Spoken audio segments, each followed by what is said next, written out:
Lorraine Gill has travelled a long way from her native Australia to Clapham Road, London. She completed her art training at the nearby City and Guilds and has been living in this condemned building for some 7 years.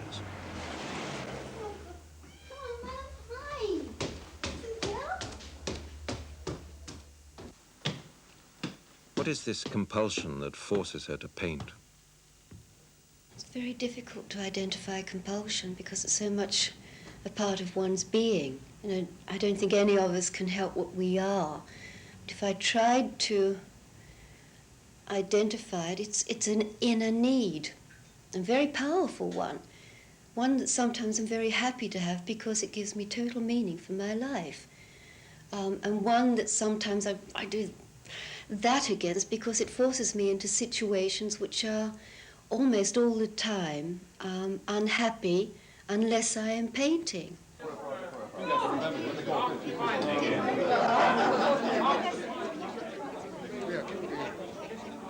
This was Lorraine Gill's first major exhibition, 1974. She says she always hates the social side of private views. People come to see paintings, and everyone talks about everything else. They cluster in the center of the room, their backs to the paintings, to avoid the need to have an opinion about anything. But the critics have been kind, and I quote, "These paintings are about light and growth, states of being, states of becoming. There is therefore a minimum of outline, because the moment we see a color, it is growing to completion with all other colors. The intense sensuousness has nothing to do with mere decoration."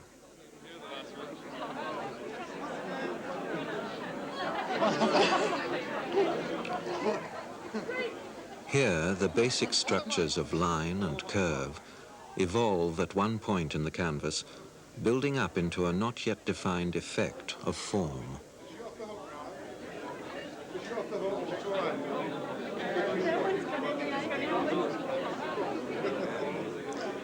Gill has also painted the structure of nature beneath appearances, or in other words, the nature of form.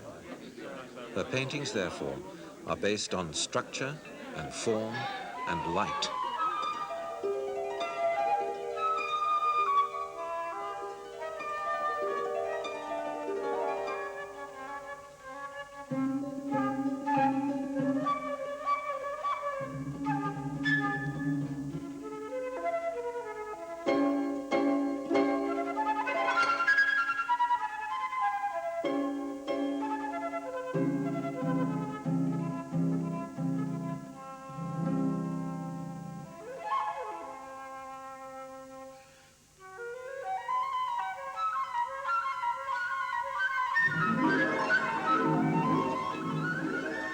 Gill paints to disclose the meanings she has found. But does anyone care about this critical praise? Or indeed about her painting? Some people do. Some people have grown to know me and feel how important it is for me to do it and also have seen me go through so many things for it. They care. In general, if one's talking to the local shopkeeper, etc., they seem impressed that you're an artist. But in general, no, I don't think so. It's not important to them, it's not important to their daily lives. The daily life of a painter also contains its measure of hard, routine labor. For example, stretching and preparing canvases. Is there any virtue in this drudgery? Well, it has been a virtue because it made me realize the continuation of the process from the very start to the end in preparing a canvas was very important to me because I found out technically what I could do with the canvas, and that was very, very important to the optical effects I later got. And when Lorraine applies paint in very fine layers to the canvas, that canvas must be prepared correctly to create the translucent effect of fragmented light. I work with 3 basic colors, which are the primaries, and they have to be totally clear in the overlays of those basic primaries. I get all the subsidiary colors, and they have got to come out totally pure.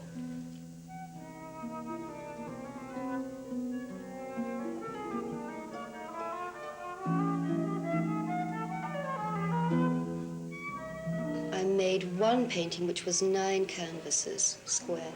That was very, very hard work because there's a lot of sawing in it, a lot of hammering, a lot of banging. Apart from hard physical work on her own paintings over the years, she has also had to dissect and understand the work of other artists. She started asking questions when she was a student. Why does a Picasso earn that much money? I couldn't make head or tail of these sort of forms. And I gradually realized how tricky he was, because he had a way of suggesting space. So if he made an area that was too thin, the way that he could make it look as if it was wider was by putting something like red and yellow, which caught the attention of the eye. I found that the way that he used color and structure was totally in accordance with the type of three-dimensional perspective. You know, it's just that he's chopped it up, the type of structure, made the lines shorter, and used much more optical effect in his painting. So I went away and expanded, or tried to expand, my own way of seeing.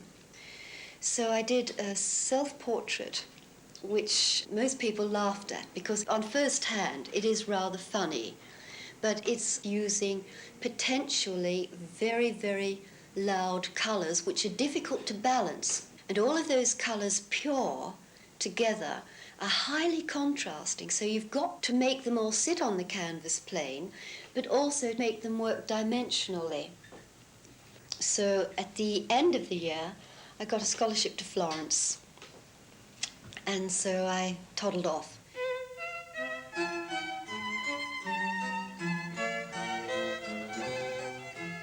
It was in Florence that she felt she was beginning to grow up. Her Australian and English training hadn't prepared her for the magnificence of Florentine art, nor had she fully realized the sacrifice, hard work, and dedication that artists need to produce original work.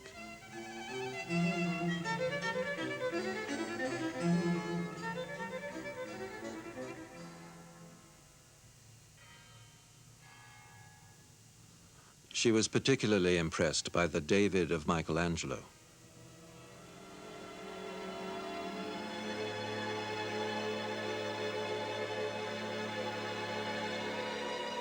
But the climax of her trip came in France, where she saw the Grunewald altarpieces at Colmar.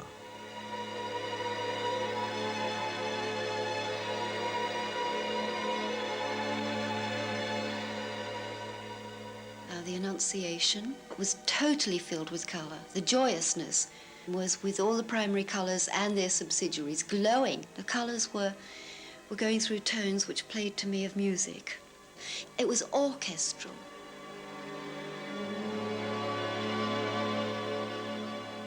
There was the resurrection, which I had seen in a reproduction, and which had influenced me earlier on in terms of pure colors. There was an infinity of blue behind it. And his head was extraordinary because the features were almost hardly there, and his head was surrounded in an aura of yellow.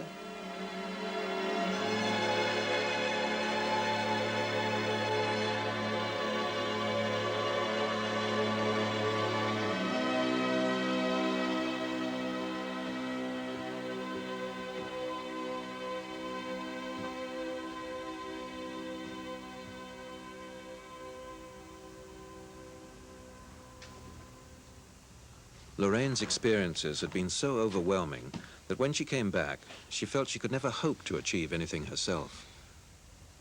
For 3 weeks, she suffered a total depression. Then one day, looking out of the window, she noticed a tree shimmering with the effect of sun on its leaves.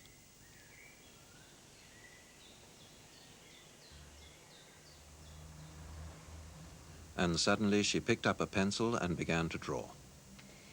And I made a triptych, and the triptych was about the evolution of man. And in the first painting, it was symbolized by man as white, because white was the summary of all colors and the summary of spiritual power. That was reaching out for consciousness. And in the second painting, that was about today, which was going through, I felt, an enormous change, but I felt optimistic about it. And then the third painting was about the future state. And I wanted to find out how I could paint a state of mind that was to do with the future state of human beings. And that form had to have dimension and constant change, because that's what I felt life was about. So in that third painting, I found the source of all the paintings that came after that. I found that by making small units of colours and keeping those units practically the same size, but just slightly changing their direction, that this acted in an optical way, not only colour-wise, but by changing the direction of a unit. This also created rhythms. And suddenly everything was total energy, all stops taken out. And I went through 18 months of constantly painting, day in and day out.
After those series of paintings, I wanted to find out about structure. Colour wasn't enough. It was also the way that a thing is composed. Now, the only way that you can actually make that tangible on a canvas is to make lines. Now, through the eyes, one is discovering the way that things happen, the way they are composed, their essential being. The artist is dissecting with the eyes, and the scientist dissects empirically. Now, he reduces by taking apart and then forms a conclusion. Beneath the surface of nature, patterns emerge of infinite precision and perfect geometry, which behave according to unalterable laws. But how can an artist express this in an artist's terms? Leonardo said that the air was full of an infinity of straight lines and rays, which cut across each other without displacing each other, and where they met created the true form. Now, three lines are the basis of perspective drawing. In three-dimensional perspective, you get your horizon line. The horizon line is automatically part of the planet. It's natural. You get your vertical lines. The vertical lines are automatically part of every upright that exists on the planet. And you get your oblique lines, which tell you in depth whether something's going away. Now, those lines are elongated in a three-dimensional painting. So I thought, what would happen if I made these lines, but in complexity? And when I first decided to do that, I thought I must be balmy, because no paintings are ever based on just three lines. But when the thing was finished, I suddenly realized what was happening. I was seeing different forms appear, change, and another series come out.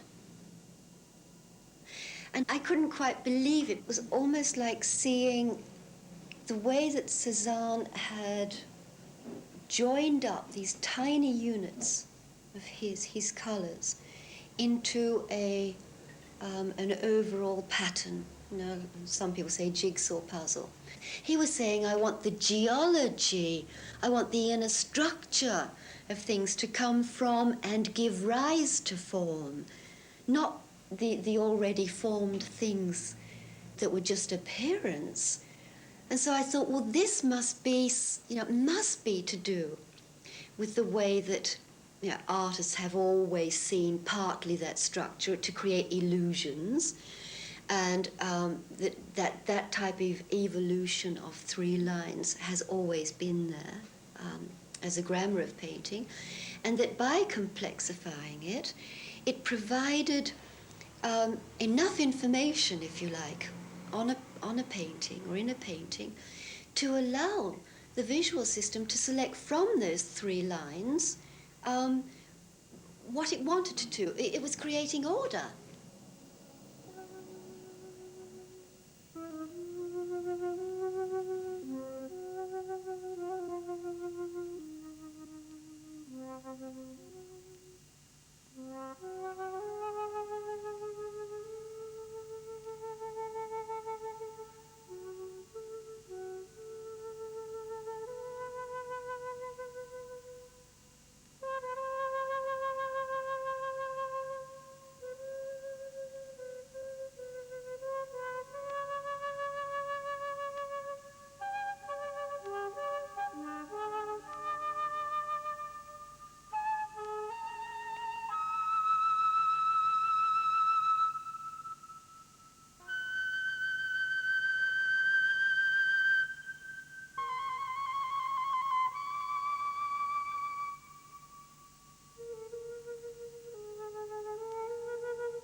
William Blake once said, "The painter asserts that all his imaginations appear to him infinitely more perfect and more minutely organized than anything seen by his mortal eye."